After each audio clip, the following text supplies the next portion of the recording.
There's a train. It's a very long train. And as you're scaling this company, there's some people who will stay on the train for the entire journey and they will grow with you. And that is phenomenal. There's other people who will join the train for a period of time and then they'll see their station and they'll be like, it's time to go. We'll honor, we'll respect that. And then there's other people who will embark at another train station to continue on the journey. That's a good analogy.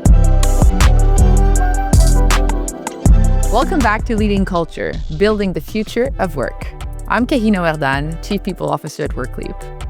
I've always truly believed in the power of collective intelligence, how people coming together can create something bigger than the sum of its parts. And that's actually what this podcast is all about. We're having real conversations about what it takes to lead in today's workplaces. Today, I'm joined by Katya Laviolette, Chief People Officer at 1Password. With over 30 years of experience with companies including Essence and CBC Radio-Canada, Katya has deep experience scaling global teams, grounding culture and purpose, and bringing a business-first lens to HR. Hi, Katya. Welcome. Hi, Kahina. Pleasure to be with you. I'm so happy you're here. Thank you for making the time. There's so much we can talk about today. I mean, we're talking about 1Password. It's a company that you've personally helped scale from 500 employees to 1,400. You have more than the half of the workforce that's outside of Canada now. So there's so much that I want to ask you about regarding that. Let me dive right in. What does scaling culture mean to you in a distributed world? Well, just taking a step back, as you said, 1Password, a cybersecurity company. We're in 6 countries. When I joined about 3.5 years ago, we were around the 500 mark. We were in 4 countries then. And basically, we have grown extremely rapidly in a short period of time. We're going to hit about 1,400 people. We had back then we had 78% of our workforce, which was Canadian. And now we've kind of flipped that and we're about 48% Canadian, still very proud of our Canadian roots. And part of scaling the workforce is also the importance is to ensure that you're kind of in parallel scaling and keeping the cultural foundations that are important to you. And so when you work in a remote environment, it's very important to use words or use behaviors such as being very intentional, codifying things, writing them down. The world of tech moves rapidly. And so part of our journey has been to ensure that the founders who founded the company, it'll be 20 years in July, that we keep what are the most important parts about founding this company intact and that we transfer those over the cycles of scaling. And so when I joined, we started around talking about, well, what kind of makes this company tick? And we codified the values, lead with honesty, put people first, keep it simple. Our first version was much more corporate speak. Our founders are not like that. We did focus groups. We involved a whole swath of different individuals with different backgrounds. And we said, we really have to codify what it means here and start with the values and then the behaviors. And then you basically put all that into our programming and then you iterate over time. And that's what we've done. And so this is very important to do it intentionally. And that's the whole part of scaling is don't forget where you came from.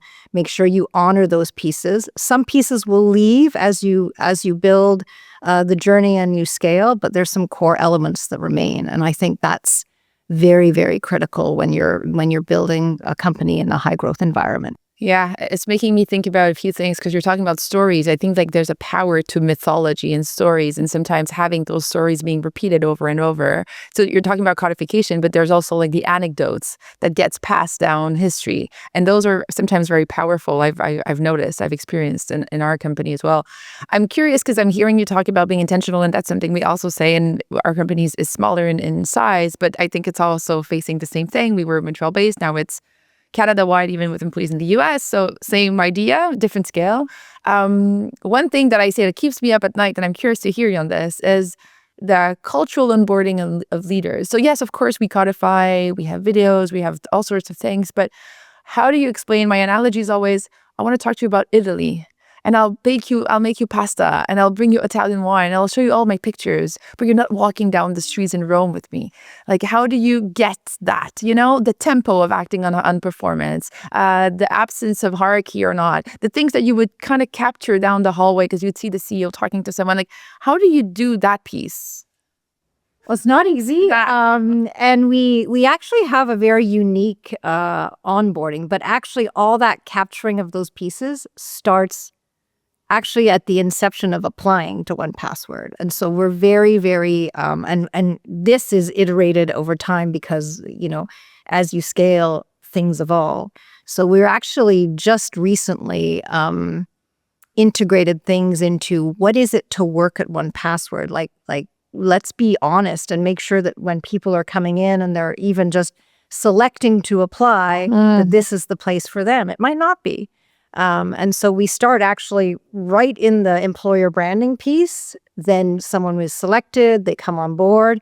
And when I started, they said, okay, you're going to start on a Wednesday. And I'm like, Wednesday? Like most people, the work week starts on Monday.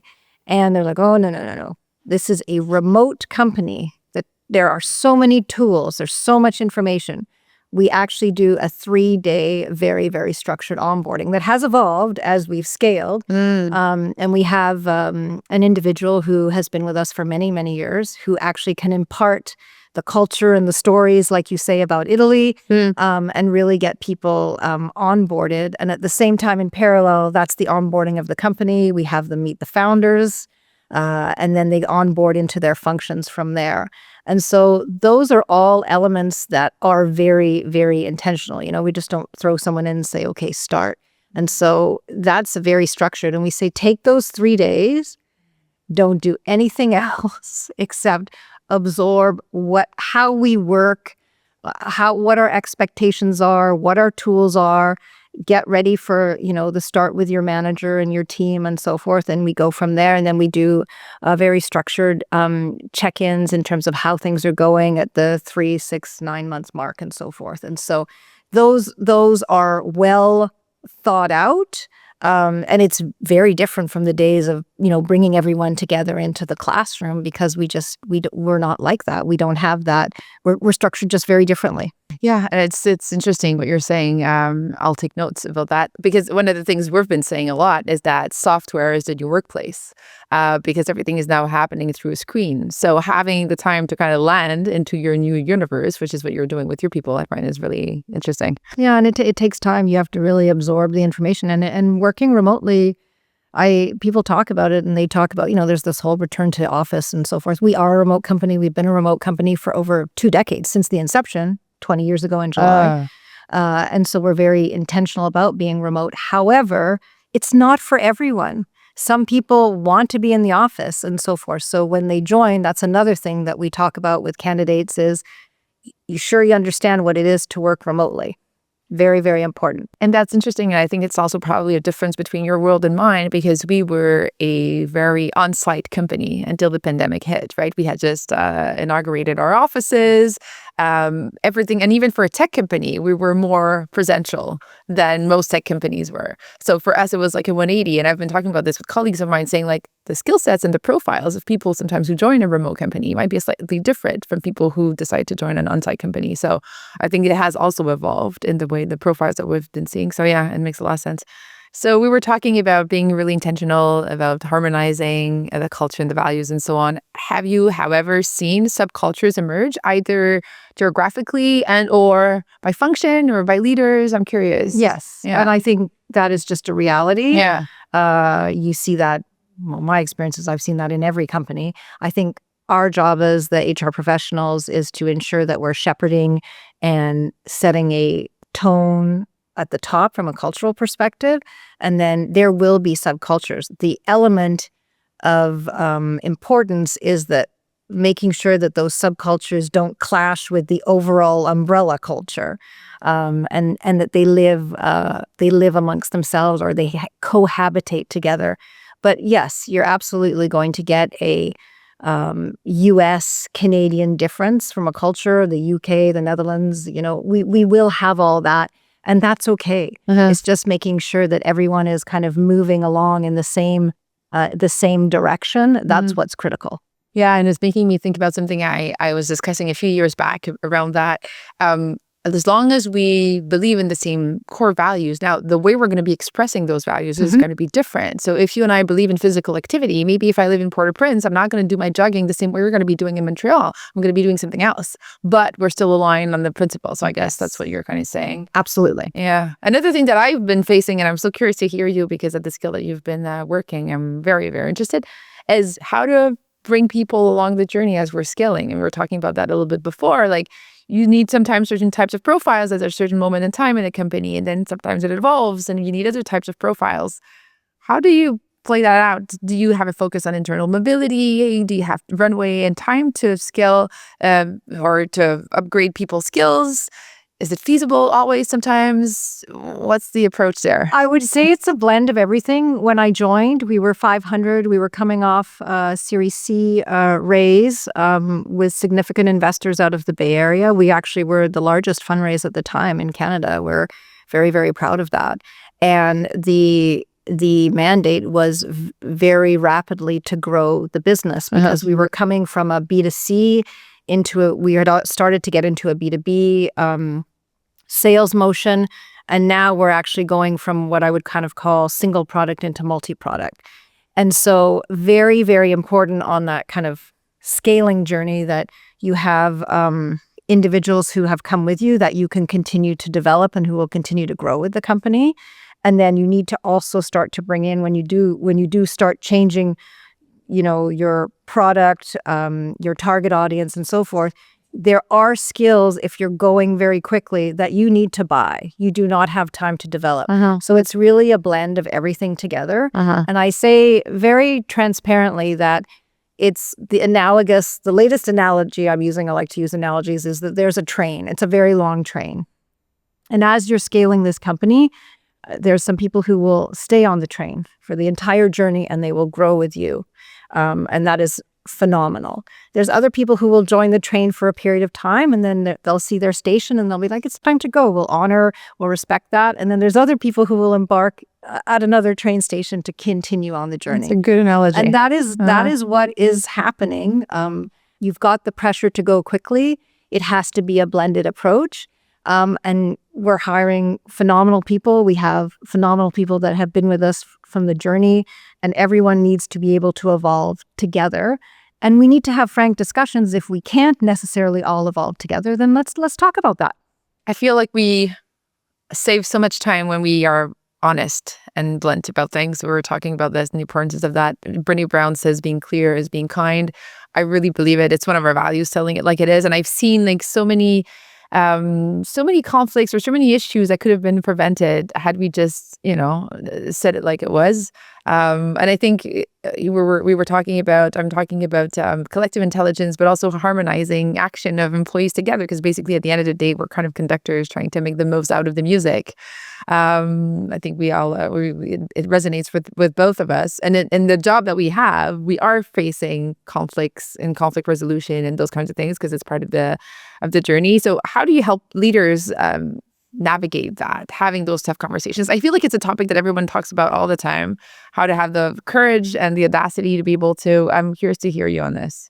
I actually think that it is part of our job as HR professionals to be able to work in that environment. There's always going to be conflict, no matter what, personal, professional, you name it. And it's actually increased over the last few years, given all the dynamics in the workplace, marketplace changes, economics, and so on and so forth. And our job is to be able to identify those things. And when you see that, get it out on the table in I use the word, I always say, come back to the facts, take out the emotions, judge your time to be able to address this. If it's not a good time to be able to address the conflict because people just are not in the headspace, then you need to be able to choose the right time. But our job as HR professionals is to really bring that out and get to a decision. On top of it, when you're dealing in very fast-paced, changing environments, you need to be even, I would say, clearer, faster.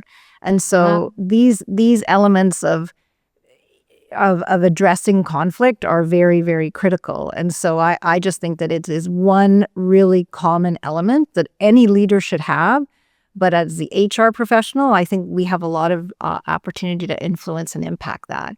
And, you add on top of that a remote environment. Yeah. You don't know a lot that's going on behind the screen. You see someone from here up.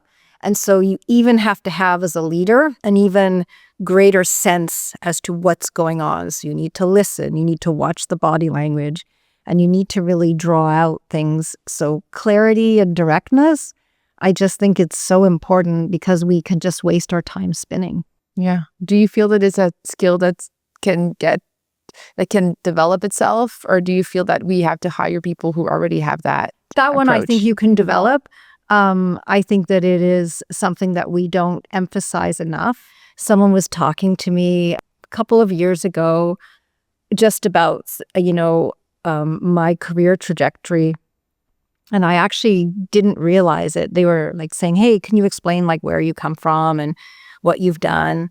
And my first job was like in the trenches in labor relations with the Canadian auto workers. I was like, 24, 25. And, doing labor negotiations. And that was tough. Only woman at the table, didn't speak a lot of French. And the person said to me, and it took me most of my career to figure that out. They're like, oh, that's why you're good at really dealing with things head on. It's because that's where you come from. So I've had that experience, and then it's obviously been supplemented by other experiences in different companies and different industries. But I believe you can learn this skill, and you have to get comfortable with it. It's okay. It's okay to have conflict. It's interesting because a few years back, we provided a training first to all managers and eventually to all employees to nonverbal communication. So it was like a 2-day training. And it was interesting to see how there was a common vocabulary coming out of this, stating the facts and then the needs, and then making, the emotions that is an indicator of a need, and then coming up with a request and so on. And so years later, for those who experienced that training, some of them still had the language. What I find difficult at time is to be able to make the time. You need to make the time, you need to practice. Exactly. It's making the time and it's practicing over and over. But especially in a fast-paced environment that you and I are experiencing, how do you carve out 2 full days for all managers to do this again? As I'm saying this, I'm making a note to myself that maybe I should explore that again years later, because the workforce has changed quite a bit. It's changed. You're expanding too. Yeah. You're in different countries. Yeah, I would agree. Yeah, see? This is valuable. So one of the things that we've been very intentional about in my world in the past years has been to tell managers about the importance for them to navigate ambiguity and uncertainty. So, people are asking for answers, and sometimes we don't have the answers, and sometimes it's a pick your poison situation, and helping them navigate that. So I'm curious to hear you on this. How do you help? I'm sure you're experiencing the same need. Yes. How do you help managers navigate ambiguity and uncertainty in a world that keeps on changing really fast? The bottom line is, I think you need to be able to say, when I talk to a manager or a leader about this, is it's okay that you don't have the answer. You need to tell them you don't have the answer. You need to listen. You need to figure it out sometimes together, but don't not respond. That's the worst thing. And in these environments of, we use Slack as our main communication tool. You love it or you hate it at the same time, but things go by very quickly. And I think that it's also a platform in which you can actually respond to people and be honest and direct about what you know and what you don't know.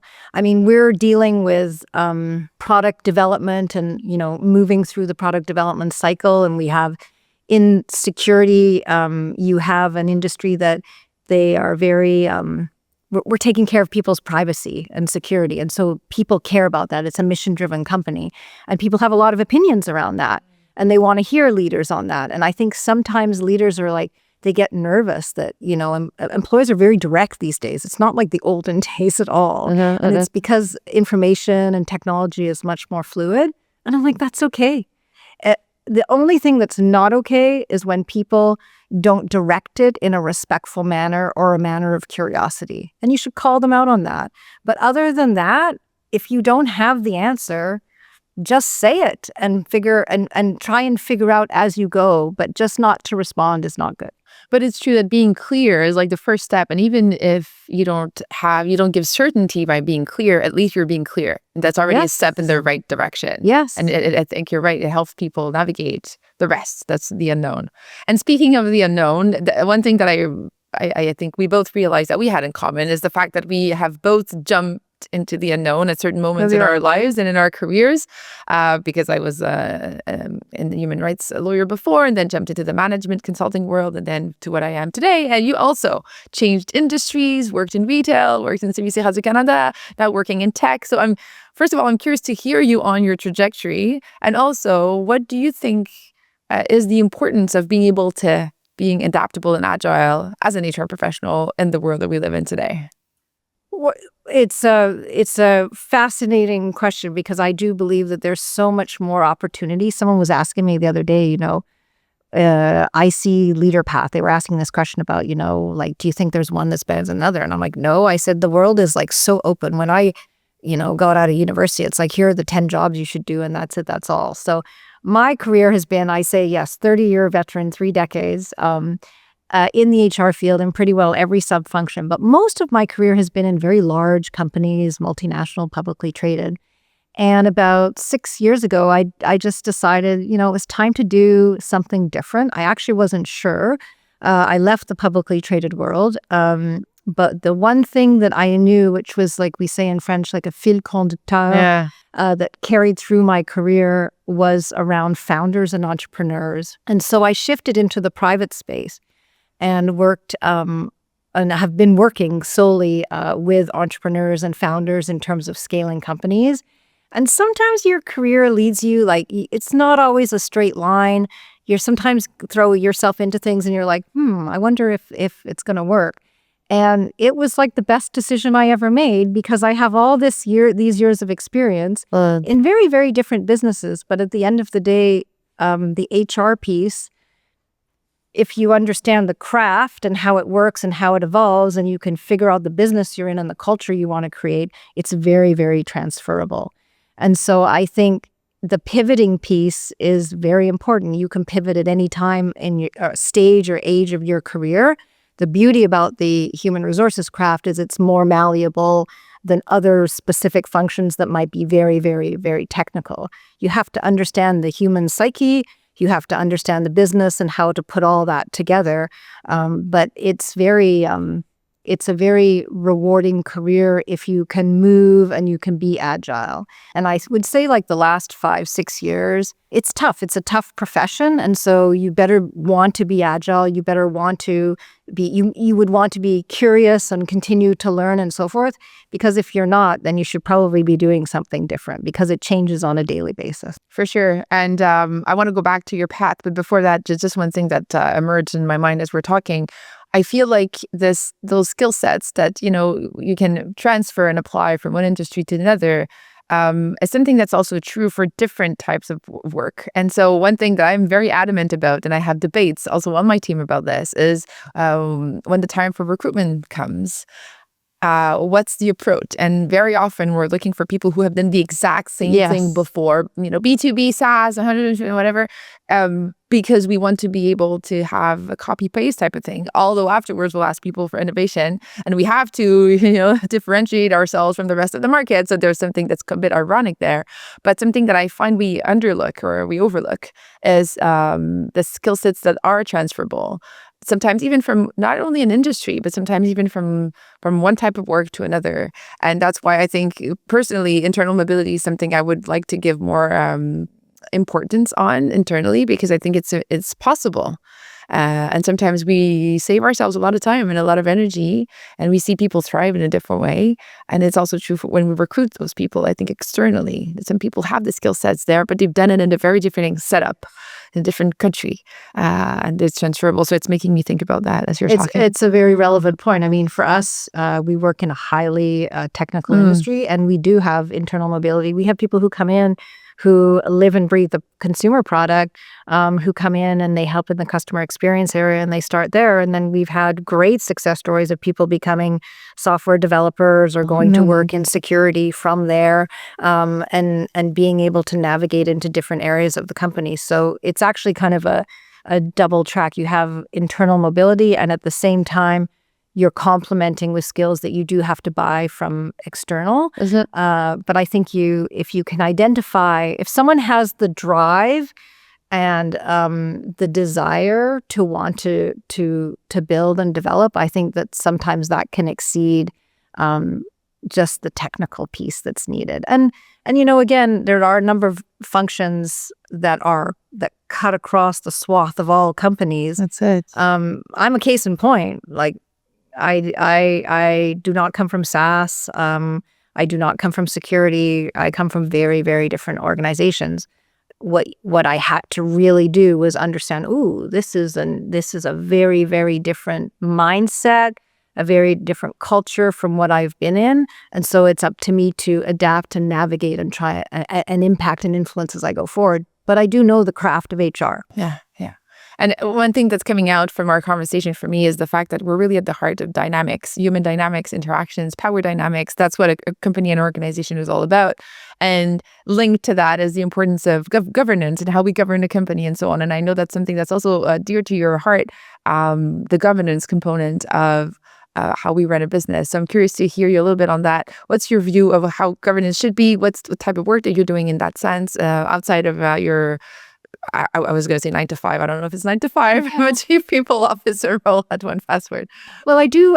Part of my career trajectory, what I hold near and dear to my heart is taking my experience and putting it into kind of the next phase of my career, which is board and advisory work. So continuing that fil conducteur of helping entrepreneurs and founders and working either at a board level or an advisory level on the side of my kind of full-time operating role, because I believe that everything that an operator does in life is like a whole sum of experiences that you can help at the board level and setting good governance and helping companies grow, but at a different in a different capacity, either advising or actually being a board director. And I think that it's very, we're seeing more and more.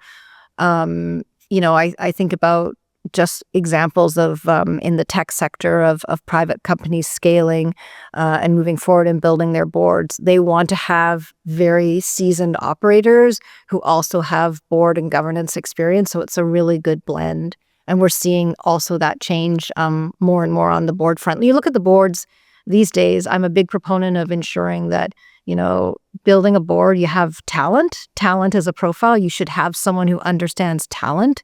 It's not just risk. It's just not audit and so forth. And the other thing we're seeing that is really pushing the envelope is cybersecurity, technology experience.